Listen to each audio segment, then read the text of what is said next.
Hey, hey, hey, it's Filter Free Friday, y'all. Listen, I am so glad y'all here. I thought about maybe not doing this today because, my mama said, if you ain't got nothing good to say, don't say nothing at all.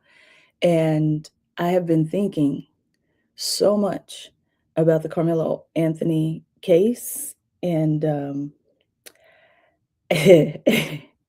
hard to have something good to say. I am excited that there's already an appeal process and he's got, looks like he's got lots of support happening, but I don't believe in general humans are supposed to be in cages. I do believe in general that humans should have sunlight, and I also believe that just because someone has lost their freedom does not mean that they should be treated poorly. And I think we have a unique problem in this country that we believe that because you have lost your freedom, that we should also be able to treat you poorly. And I think it's a travesty. This idea that you shouldn't be able to eat good food and um, have a comfortable place to lay because you have committed a crime. It's just like, man, humans are still humans. Humans are still deserving of dignity and respect. And I think it's a fascinating situation when we believe that we have a right, in any sense, to treat people subhuman. And so, with that, several times this week, I have been shocked at first and then disappointed. Um, there are people who are like, I don't know anything about this case. I got to protect my peace. And I think that's all well and good until you step into empathy's shoes, which require that we ask, what would I want to happen if it were me? So I'm defending myself. I've been bullied. I got four people, got me cornered. I stabbed one of them. They die. The prosecutor decides to charge me. I go to trial. There ain't a single person on the jury that looks like me. I get found guilty of murder, not manslaughter, murder. And then the judge sentences me to 35 years in prison. What would I want people to do? Would I want them to look away? And the answer to that question is no, you want everybody paying attention.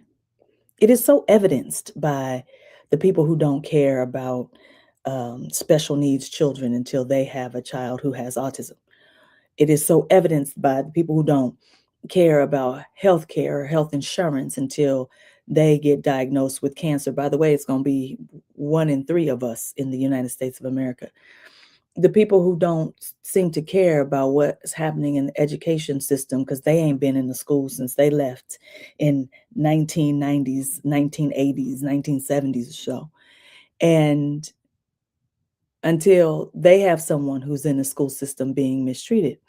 And I tell you, your silence is not going to protect you. And the way you know that there's something uniquely wrong with this system is I want you to imagine you had that issue. Imagine you had that identity. It's we make empathy hard. It's not that hard. It's very easy actually. Like if you are heterosexual, do you want to be gay in this country? Well, why not? Because when you answer why not, you treat gay people wrong.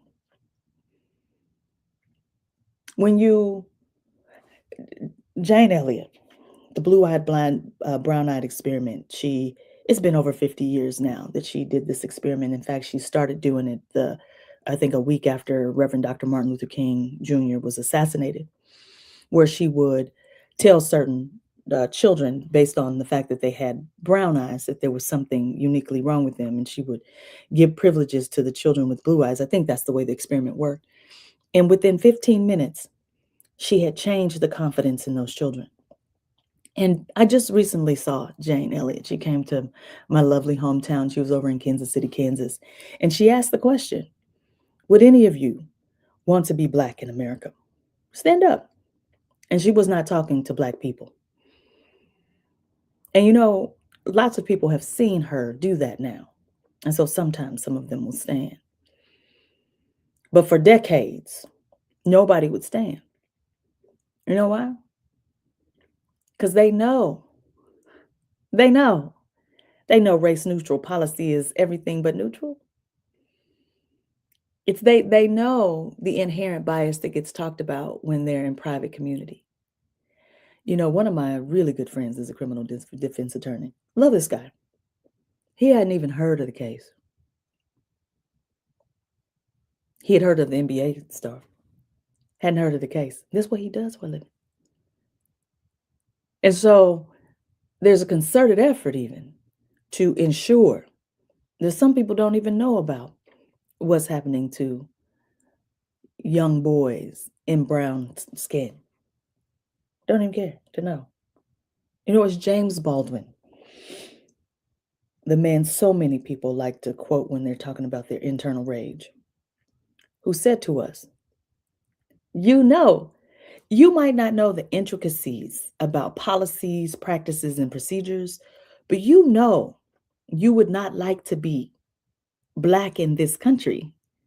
And because you know you would not like to be Black in this country, you know that there are challenges in healthcare, banking and lending, education, criminal justice, policing. And acknowledgement is the first step to any change. And I will be 50 next month, and we ain't ready to acknowledge it, babe. And empathy cannot sit on a bed of hypocrisy. You know what you want to happen if it's you. You do not want people to turn away their gaze. You know it is unfair. I want to shout out Laura McDonald. She is the only one of my white colleagues who has posted about the failures of this particular verdict and what has happened to this child. Everybody else has been incredibly silent, incredibly silent. And the hatefulness that is experienced and pushed through because folks can sit behind a keyboard, it's a really good indication. It's a really good indication that you know,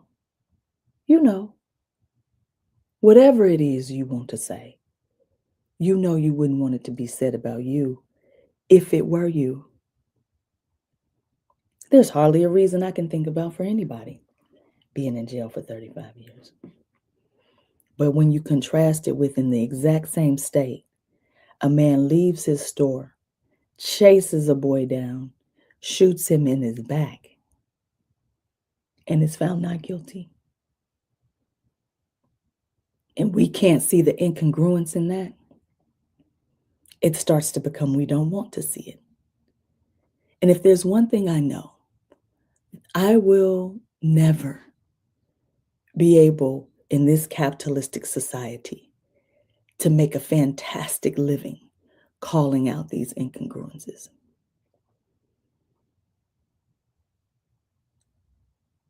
But our silence will not protect us. My son is brown. And if at any point he decides that he is going to protect himself, I know that this is not a system that is built on equal fairness and justice for all. That even his mere speaking up might be sometimes construed as aggression. He was 2 years old having a tantrum when a white daycare owner said, he is going to go to jail if you do not get this under control. Is that about a 2-year-old, or is that about the adultification of Black boys? Is that about her own internal biases and seeing criminal and thug when baby and child should be there? Now, what you should know is that I had the ability and the access to get him out of that situation immediately. But we make trade-offs because we know what this system is like. We know how things are funded differently based on the race of the children. You go anywhere in this country and you can look at a school, not see a single child, and you know if that's a resourced school or not. You know if it's a good school or not. How? You can go anywhere in this country and know when you are in a safe neighborhood and when you're not. You don't have to see a person. because the structure ensures that the system is operating exactly how it is supposed to. My job is to help leaders be better at their jobs. I don't know how you do that if you cannot acknowledge what is. I don't know how you do that if you don't recognize that who you call dumb, who you call smart, who you believe is on a path to jail versus who is on a path to something righteous and beautiful and lovely. It's not all overt and in your face, but you live here long enough. The patterns can't escape you, honey. And silence, because I put my head down. Silence, because I went to sleep and took a nap and never wanted to get up. It ain't gonna protect you. And people probably think that I am speaking to Black people. Most of us know that. The resilience that is going to be necessary should we allow this here democracy to continue on the path it's on. Y'all ain't ready. You're not ready for the type of resilience it takes at the bottom to be able to handle. We know what it's like at the bottom. We've been at the bottom. Regardless of our wealth class, regardless of our academic status, regardless of our unique talents and abilities, personalities, we know what it's like. And as Lucille Clifton says, won't you celebrate with me that every day something has tried to kill me and failed? It is Filter Free Friday, y'all.